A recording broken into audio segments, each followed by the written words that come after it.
Welcome रावली classes में आपका स्वागत है। अभी अपन आज टैक्सोनॉमी पार्ट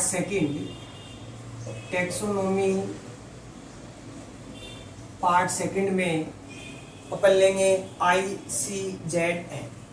अपना आज का टॉपिक रहेगा ICZ। एग्जामिनेशन में, टीचर एग्जामिनेशन में, यूनिवर्सिटी एग्जामिनेशन में इस पे क्वेश्चन आता है। अब इस क्वेश्चन को अपन स्टार्ट कहां से होता है क्वेश्चन? फर्स्ट क्वेश्चन तो यहीं से स्टार्ट होगा कि इसका फुल फॉर्म क्या है। International code of zoological nomenclature. International code of zoological nomenclature.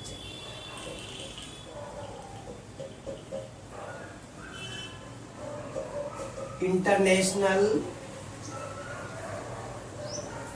Code of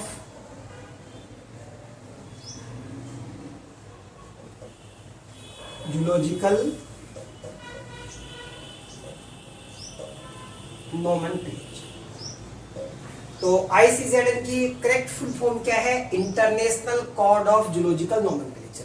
उसमें कोड की जगह कांग्रेस कर सकते हैं, इंटरनेशनल की जगह इंडिया दे सकते हैं। इस प्रकार से इस नाम को वो इंटरप्रेट कर सकते हैं, आगे पीछे शब्दों को कर सकते हैं। तो आपका फोकस क्या रहेगा? पूरा नाम आपको याद रखना है, पूरी डिफिनेशन याद होनी चाहिए इस नेम की। इसकी जो टर्म है international code of zoological nomenclature. तो इसके बाद में इसकी फुल फॉर्म का पहला जो क्वेश्चन है वो यही क्लियर हो गया है कि इसकी फुल फॉर्म क्या है।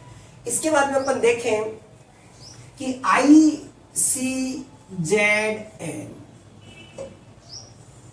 की रिक्वायरमेंट क्यों पड़ी, इसका रिक्वायरमेंट, इसकी जरूरत क्यों पड़ी। देखो, इसकी जो रिक्वायरमेंट है उसके पीछे एक लॉजिक है। लॉजिक क्या है? One animal one name. One animal one name, एक एनिमल का एक नाम होना चाहिए अंतरराष्ट्रीय स्तर पर, इंटरनेशनल लेवल पर, जिसके कारण जो एक्सपेरिमेंट होते हैं या उसको एनिमल की जो जानकारी है वो एकदम से क्लियर कट हो। डिफरेंट नेम होने से साइंटिस्ट को, स्टूडेंट्स को कंफ्यूजन होगा। इसलिए international code of zoological nomenclature यानी एनिमल्स के इंटरनेशनल लेवल पर एक नाम हो, इसके लिए ICZN बनाया गया है। अब अपन इसकी बात करें कि इसकी हिस्ट्री देखते हैं। हिस्ट्री रिक्वायरमेंट पता चल गई आपको। वन नेम वन एनिमल्स, और वन नेम वन एनिमल्स के बाद में आती है हिस्ट्री। हिस्ट्री के अंदर अपन देखते हैं कि इसकी जो शुरुआत है वो कहां से होती है। International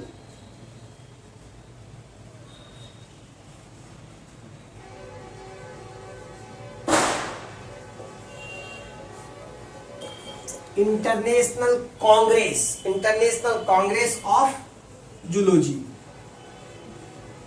international Congress of zoology एक इस प्रकार का एक कमेटी है साइंटिस्ट की, जिसको अपन इंटरनेशनल कांग्रेस ऑफ जूलॉजी के रूप में जानते हैं। तो ये जो कमेटी है, ये कमेटी ने डिसाइड किया कि हम ऐसा नाम दें जिसके कारण कि जो एनिमल का नाम है वो इंटरनेशनल लेवल पर एक हो।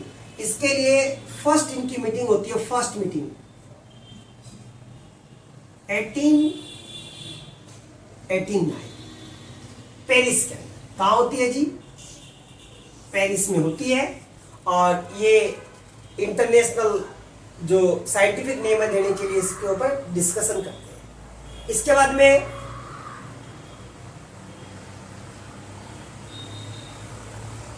सेकंड अपना जो आता है 1892 के अंदर जो मीटिंग होती है वो मास्को में होती है। मास्को। और इसके बाद में जो थर्ड मीटिंग होती है वो होती है 1895, 1889, 1892, 1895 इस प्रकार से कंटिन्यू चलती है।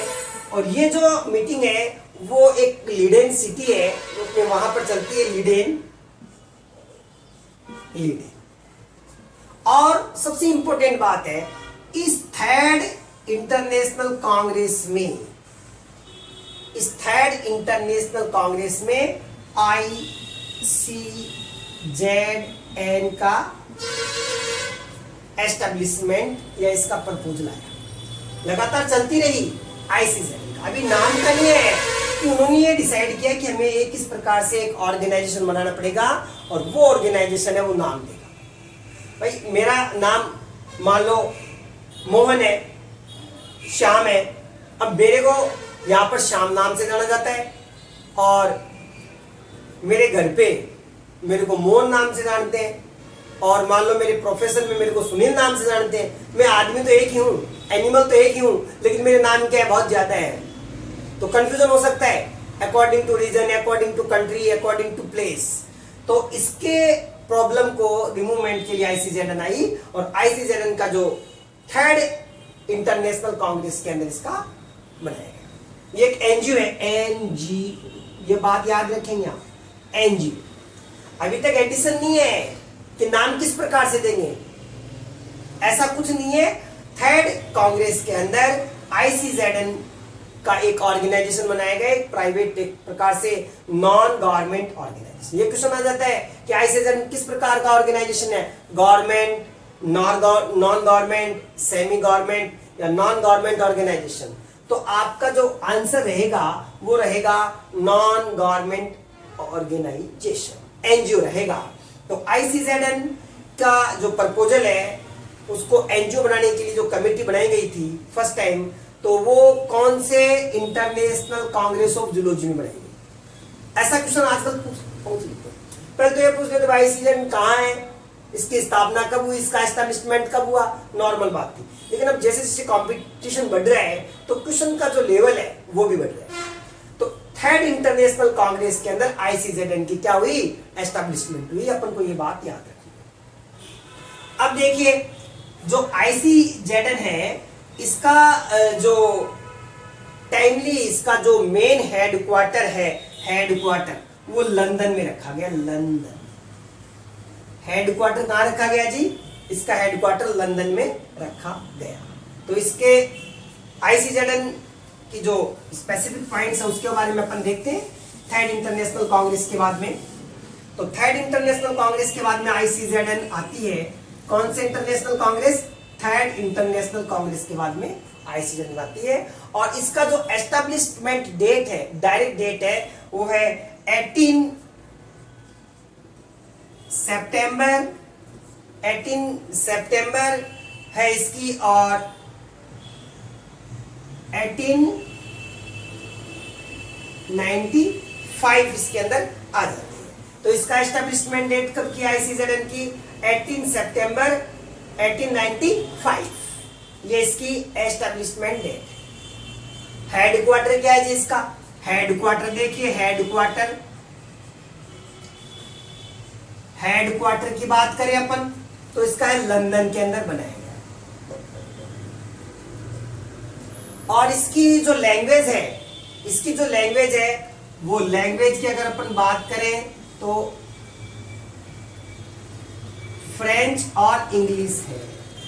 पहले जर्मन को शामिल किया गया था, लेकिन ICZN का जो फोर्थ से पहले के जो एडिशन है उसमें उसको हटा दिया गया। फ्रेंच लैंग्वेज और इंग्लिश लैंग्वेज आज रिसेंटली है। यानी जो ICZN का जो एडिशन आते हैं, फर्स्ट एडिशन, सेकेंड, ये बताएंगे इंटरनेशनल कांग्रेस अलग है। थर्ड इंटरनेशनल कांग्रेस में ICZN की एस्टेब्लिशमेंट की, फिर फर्दर कांग्रेस आते गए और लास्ट एंड जो कांग्रेस आया है और उस कांग्रेस के अंदर इसका अपन देखते हैं वो आया 1958 में, देखेंगे बताएंगे आपको।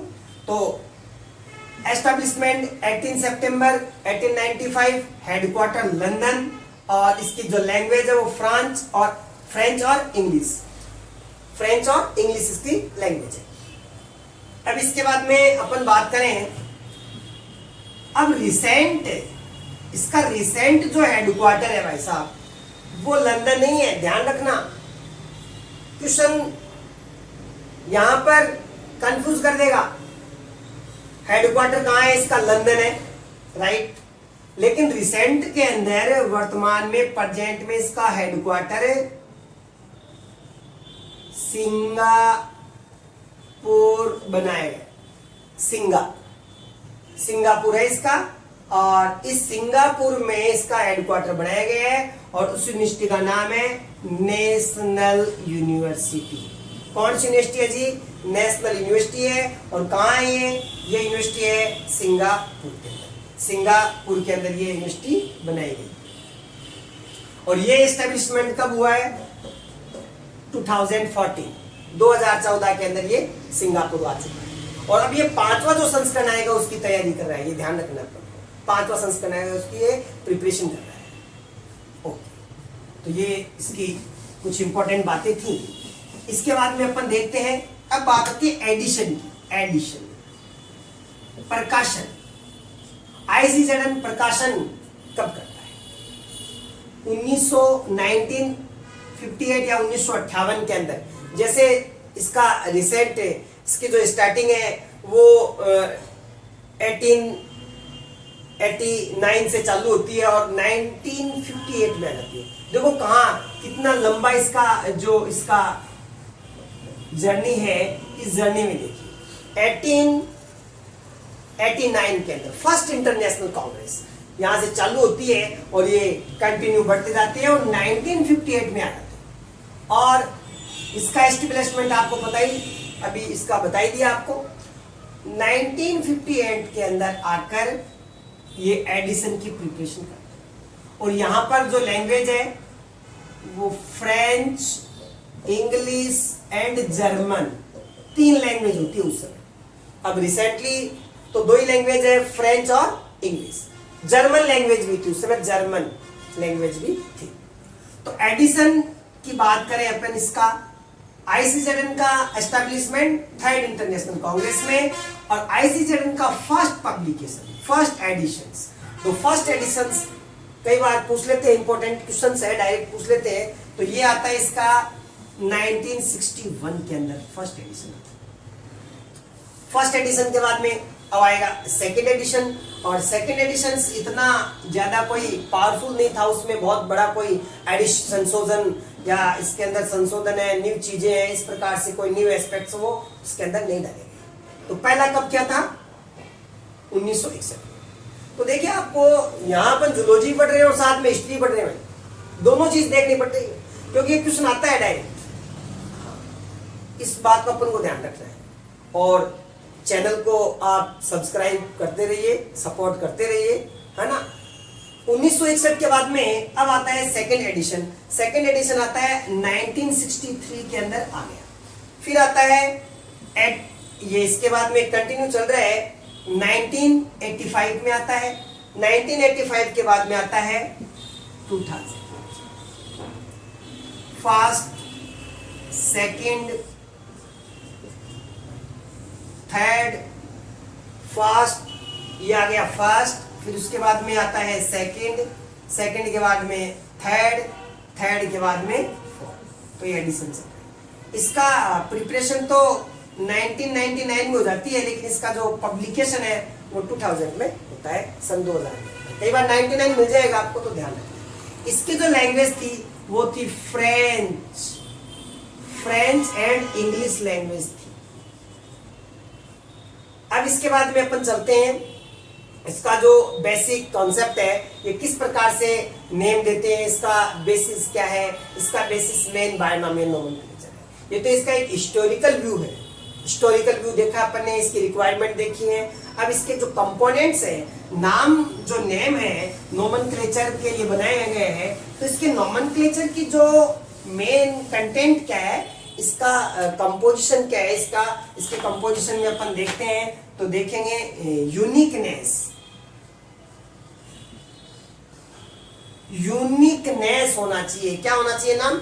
Uniqueness, uniqueness. उसके बाद में यूनिवर्सल होना चाहिए। इसके बाद में स्टेबिलिटी, स्टेबिलिटी होनी चाहिए, स्टेबिलिटी, स्टेबिलिटी होनी चाहिए। अब देखिए स्टेबिलिटी में, स्टेबिलिटी, यूनिकनेस, यूनिक हो नाम अपने आप में। जैसे मान लो दे दिया नाम आर्थ्रोपोडा, आर्थ्रोपोडा, तो आर्थ्रोपोडा दूसरे का नाम नहीं होगा, दूसरे किसी ग्रुप का। इंसेक्टा दे दिया, दूसरे का नहीं होगा। होमोसेपियंस दे दिया, नाम यूनिक होना चाहिए, यूनिवर्सल भी होना चाहिए। यूनिक का मतलब एक जो एक नाम दे दिया ना, जैसे घर में एक का नाम मोहन रख दिया। अब एक व्यक्ति है, मान लो सोनाराम जी है, सोनाराम जी। अब सोनाराम जी के पहला पुत्र है या जो भी बेबी है उसका नाम है मोहन, सोहन, जो भी आपने एक नाम रख दिया। आजकल तो ये नाम रखते नहीं ना, इसलिए नाम का एग्जांपल दे रहे ही नहीं। चिक्कू, टिंकू, टिंकू नाम रख दिया, टिंकू। सोनाराम जी के बेटा हुआ और उस बेटे का नाम टिंकू। अब दूसरा चाहे बेटा है चाहे बेटी, उसका नाम भी टिंकू रख देंगे क्या साहब? घर के अंदर एक ही घर में दो बच्चे हैं, दोनों के नाम सेम, कंफ्यूजन हो जाएगा, नाम यूनिक नहीं रहा। समझ रहे हो ना बात को? तो नाम यूनिक होना चाहिए। और एक बात और है, अब यूनिकनेस को अपन कैसे समझे इसको? यूनिकनेस, अब टिंकू नाम अगर आपने दे भी दिया है तो वो टिंकू नाम स्कूल में भी टिंकू ही होना चाहिए जी। और आस पड़ोस के जो नेबरिंग्स जो लोग हैं वो भी उसको टिंकू नाम से जाने।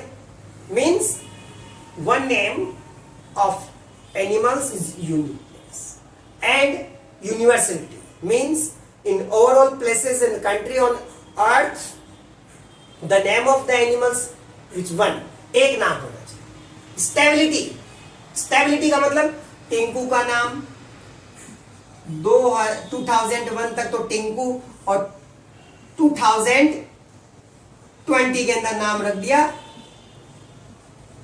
चिक्कू। ये लो साहब, स्टेबिलिटी कहां रही? नाम जो दे दिया एक बार, वो नाम भी भूल जाना चाहिए। मैं समझाने के लिए बता रहा हूं आपको, एग्जांपल ले रहे हैं अपन ये। हाँ, तो यूनिकनेस होना चाहिए, यूनिवर्सलिटी होनी चाहिए, स्टेबिलिटी होनी चाहिए। ये थोड़ा सा टॉपिक क्या है इसमें आपको बताइए है कि डेट वेट ये सब याद करने वाली बातें हैं। इसके बाद में कुछ इसके रूल्स हैं, सिंपल सिंपल 2 4 5 इसके जो 5 रूल्स हैं वो रूल अपन इसके देखेंगे। पहला नाम है कि बाइनोमियल नोमेनक्लेचर है। Main binomial nomenclature, binomial nomenclature. Binomial nomenclature का मतलब समझते हैं, अपन पढ़ के आए हैं। बाइनोमियल नोमेनक्लेचर का मतलब होता है कि एक एनिमल के दो नाम होंगे, एक तो होगा जीनस, क्या होगा जी? जीनस, और एक होगा species. First name genus, second name species. पहला तो ये कि means the ICZN accepted binomial nomenclature and also according to requirements trinomial nomenclature accepted according to situations। Generally तो ये बाइनोमियल नोमेनक्लेचर को एक्सेप्ट करता है, लेकिन फिर भी अगर कोई ऐसी एनिमल्स हैं, जैसे अपन ने नाम लिया था कॉर्वस स्प्लेंडेंस, कॉर्वस स्प्लेंडेंस कोवे का जूलॉजिकल नेम था, और अकॉर्डिंग टू कंट्रीज, जैसे इंडिया के अंदर स्पीसीज भी स्प्लेंडेंस और उसकी सब स्पीसीज भी स्प्लेंडेंस। तो पहली बात ये। उसके बाद में इसकी जो लैंग्वेज होगी, लैंग्वेज होगी इसकी लैटिनाइज के अंदर ये इसको लिख रहे हैं, पर लैटिन है। हाँ, लैटिनाइज। किसका नाम? पूरे ICZN का जो पब्लिकेशन है वो नहीं, वो तो फ्रेंच में इंग्लिश में लिखा जाएगा, लेकिन एनिमल का जो नाम है वो लैटिनाइज। कैसा होना चाहिए? लैटिनाइज। और प्रिंटिंग कैसी होनी चाहिए? प्रिंटिंग की जो स्टाइल है, लिखने का जो तरीका है वो इटैलिक होना चाहिए। कैसा होना चाहिए जी? इटैलिक। लिखने का जो प्रिंटेड है, प्रिंटेड का जो पैटर्न है वो तो होना चाहिए इटैलिक। और लैंग्वेज क्या होनी चाहिए? एनिमल के लिखने की लैंग्वेज, न कि ICZN के, लैटिनाइज होना चाहिए। तो ये आप बात ध्यान रखें, बाइनोमियल नोमेनक्लेचर। इसके बाद में आता है अगर सब स्पीसीज है तो सब स्पीसीज थर्ड नंबर पर है। कहाँ आएगी? थर्ड नंबर पर ये आ जाएगी। इसके बाद में अगर राइटर है, अगर राइटर है तो उसका नाम ब्रैकेट में लिखा जाएगा। The name of the writer written in a bracket. इसके अंदर बाद में लॉ ऑफ पीरियोडिटी का मतलब है कि जो नाम एक बार दे दिया गया फर्स्ट में, जैसे 2022 के अंदर नाम दे दिया गया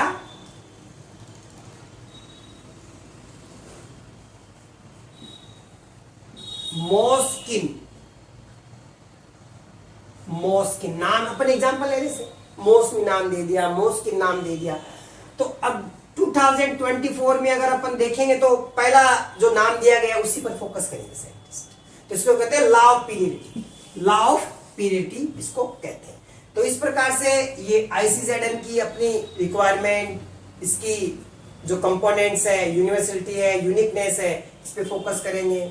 इसका जो कांग्रेस, इंटरनेशनल कांग्रेस, कांग्रेस कौन कौन सी आई, लास्ट कांग्रेस के अंदर इसको एक्सेप्टेड किया गया, एडिशन कौन साल चल रहा है, फर्स्ट, सेकंड, थर्ड, फोर्थ। इस प्रकार से आप इसको मेन एक बार इसका आप इसको देखेंगे, वॉच करेंगे तो आपके पूरी बात आप इसको रिटर्न कर सकते हैं, देख सकते हैं, समझ में आ जाएगा। और